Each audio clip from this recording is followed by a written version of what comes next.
Good day, everybody. Thank you for the opportunity to present Tima Process dryers to you. First of all, I would like to introduce you to the Stoffer group of companies, just to illustrate the connotation between Multotec in South Africa, as well as Tima Process, which is based in the Netherlands, a town called Wapenveld. Also, Multotec Holdings is displayed here, and Multotec Process Equipment is responsible for the marketing and selling of the dryer products. So first of all, I would like to introduce you to the different processes for the thermal processing equipment. These consist of drying, cooling, calcining, the sterilization and pasteurization of products, as well as baking, roasting, cooking, blanching, as well as steam stripping. Now, us being Multotec, we're only focusing on the drying, the cooling, as well as the calcining steps utilized in thermal processing equipment. So first of all, I'd like to illustrate and just take you through some fundamentals of fluidization. So here we just play a video and we'll take you through some of the fundamentals. Typically, a dryer consists of a perforated plate, which is expanded along the length and the width of the dryer. And these perforated plates has holes in them, which allow air to flow through these holes into the dryer. So the air is distributed along the length and the width of the distribution plate, and basically allow air to fluidize the particles expanded along the length and the width of the dryer. The hot air also allows contact of heat on the product and provides optimal heat transfer to the product in this process. So the reason why we use fluidization and drying here is to provide superior drying of the product. We allow high rate of moisture removal of the product, as well as optimal heat transfer of the product over a specific period of time. So I'll also take you through some of the fundamentals in the fluid bed dryer cooler, which is illustrated in this video clip here. Basically, we have a dryer as part of the sketch here, and we illustrate the introduction of air in the form of hot air, cool air. We also illustrate the introduction of product and then also the exit of product. We have a drying section and a cooling section, and part of it we illustrate a graph here called the temperature product temperature curve. Here we illustrate what happens inside of the dryer during the drying process. Product is heated up to a specific temperature and then cooled down, allowing the product to reach ambient temperature. And the advantage of the drying step is obviously to dry it in a short period of time, but also cool the product and avoid condensation of the product during this process. The benefits of the drying of the product as well as the cooling is that you find this process in one system, and this also helps with the accurate control of product moisture in the machine. It also allows you to prevent overheating of the product, and by manipulating the airflow and temperature, we can have good control over the residence time in the machine. So there are different dryer selections when we look at products. Products can be quite fine, and when they are relatively fine, illustrated in the graph here of about 0.1 microns up to about 50 microns, you typically want to use a flash dryer. You can see the illustration below the graph, what that sort of process flow sheet looks like. For products that's about 50 microns up to about 10 millimeters, we can utilize a fluid bed dryer. And when the product becomes relatively coarse, in the range of 1 millimeter, rotary drum dryer. Would like to discuss the features of a shaking fluid bed dryer. First of all, it is utilized in applications of continuous operation and normally used for drying of sticky type of materials. There's also quite a wide range of particles size distribution, which was discussed in a previous slide, typically non-homogeneous material. We have a shaking motion in this particular machine, allowing the product to be fluidized and transported over a range of time. Basically, there's good flexibility in the residence time in this machine. Here we just want to illustrate to you the differences between a vibrating and a shaking fluid bed dryer. Vibrating fluid bed dryers normally operate at high frequency and also generates quite high G-forces. This can sometimes break particles down and can sort of generate ultrafines, and also sometimes compacting the product, allowing some preferential flow through certain areas of the dryer. So with the shaking fluid bed dryer, it's a more of a slow frequency operation, allowing a type of a plug flow through the dryer, and the product is then also transported with this low frequency action, allowing a sort of a first in, first out principle of operation. Here we illustrate just the action of the shaking mechanism, and as you can see, it's quite a slow shaking action in order to transport the product forward across the length of the dryer. So also want to discuss the features of a static dryer. It's normally utilized in continuous operation, but can also be utilized in batch operations. It's typically used for the drying of uniform material or homogeneous material, and is not really suitable for sticky material, but rather less sticky material such as gravel, fibers and pellets. Here we just want to illustrate the advantages of a wide hood on the upper part of the dryer. As you can see, the hood becomes wider on top, and this allows ultrafine particles to fall down back on itself onto the distribution plate. And the advantage here is that you have less ultrafine particles reporting to your baghouse system. As part of the drying step, we normally need to have some sort of mechanical dewatering step prior to the drying step.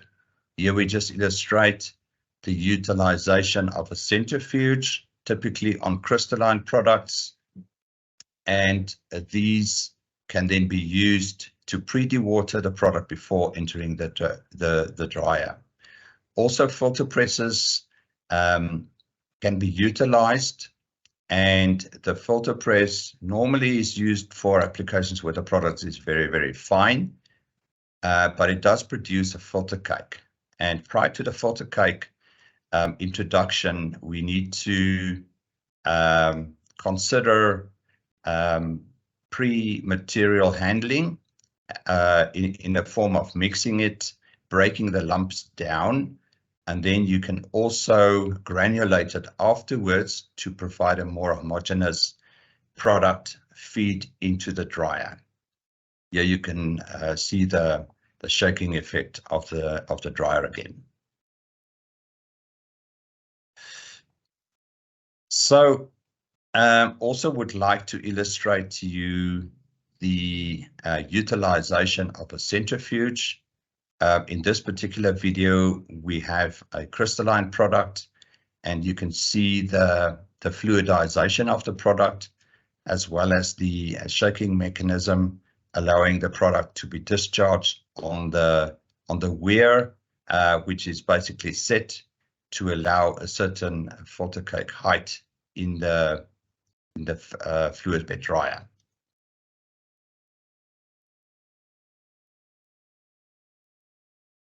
Here we just want to illustrate the introduction of feed into the dryer. As you can see, the product is fed into the dryer, and you'll see some fine dust particles also generated, but it tends to fall back onto the drying beds of the fluid bed dryer. There are different options for the fluid bed dryer, cooler, and cleaning installations. On the left, you will see in terms of the air supply to the dryer, we can use a fan only, or we can introduce a fan with a heat exchanger. There's also the option of having direct and indirect burners followed after the fans, and then also dehumidification by cooling or a desiccant. In terms of the drying steps, we can have a cooler, a dryer, a combination of dryer cooler, and then also followed by internal heat exchanger if necessary.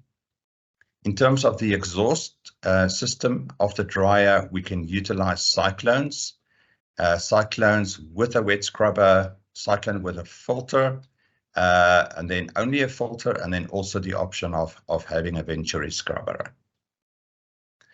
So in terms of a typical drying process, the product flows into the, let me just grab my pointer here.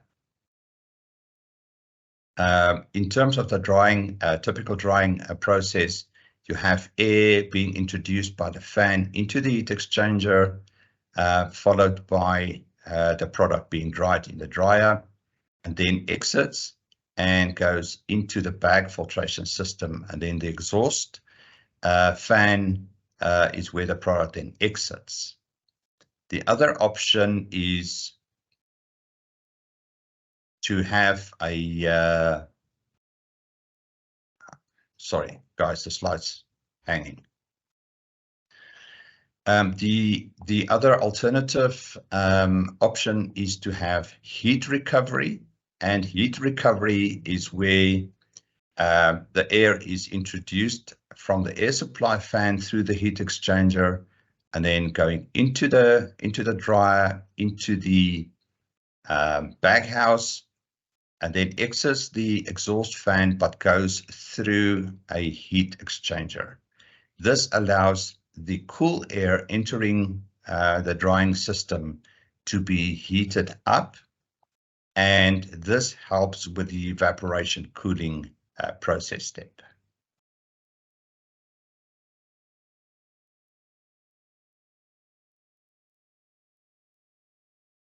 Then there's the other alternative, is to have the recirculation as well as evaporative cooling step. Here we have cool air going through the heat exchanger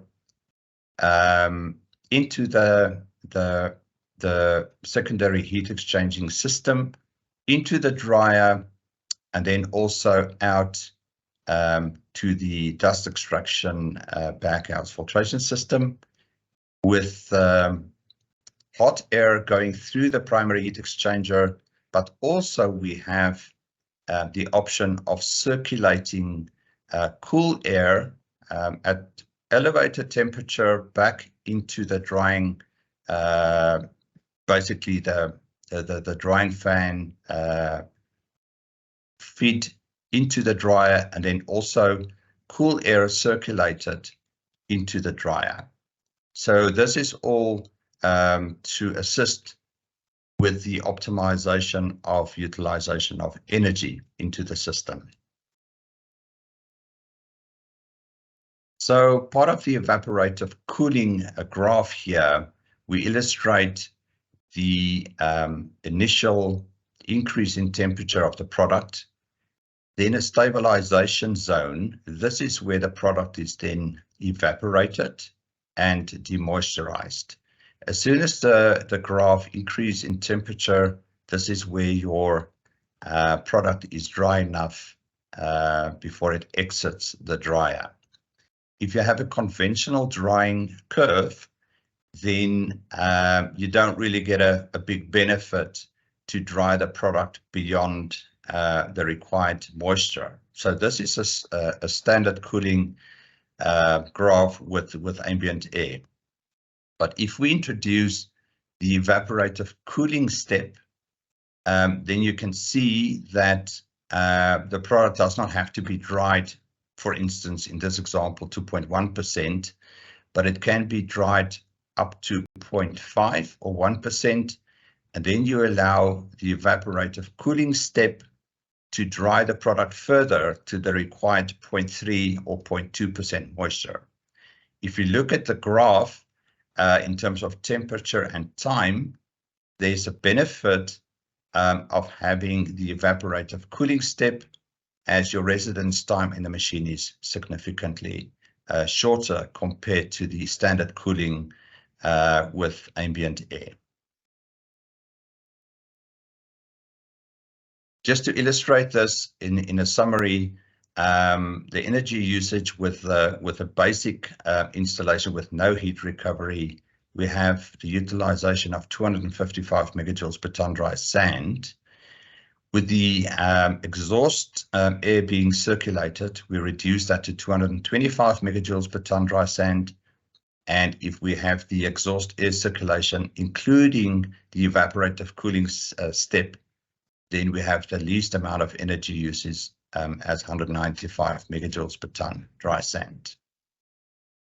So different type of applications where the dryers can be utilized is listed here in terms of minerals such as sand, clay, salts, gypsum, mineral concentrates.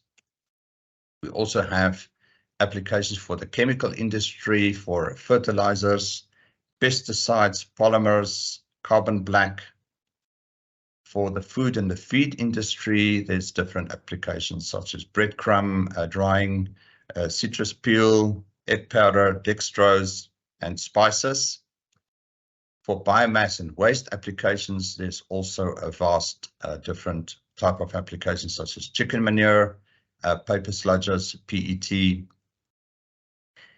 Also just want to highlight the different sizes of the dryers, which is utilized in the industry. We supply dryer coolers from 0.5 to 24 square meters.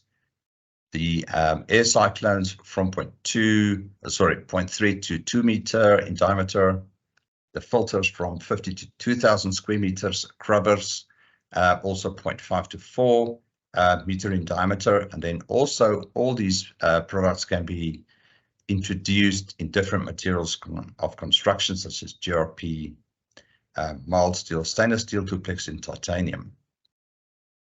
Also, the application of the dust extraction system is highlighted here. If you require a high product recovery and have stringent air quality requirements, then it's typically required that you install a filter system, which is a dry filter system, such as a baghouse. It can also be followed by a Venturi scrubber system if the air requirements are not so stringent. Pack tower scrubber is another example, and then we also have the high efficiency and high capacity cyclones as options for the different processes. In terms of the configuration of the fluid bed dryer, we have the required air supply system, the heating, the feed into the dryer, the fluid bed dryer itself, and then all followed by the dust removal and gas treatment. In order to understand the application best, it is recommended that pilot and lab scale testing be done. We can assist with those type of processes. Once the equipment is designed, we then look at the engineering, the manufacturing, and then also part of the turnkey delivery of the equipment. And then also we assist with the controls, commissioning, and services of the equipment afterwards. Thank you very much for your attendance.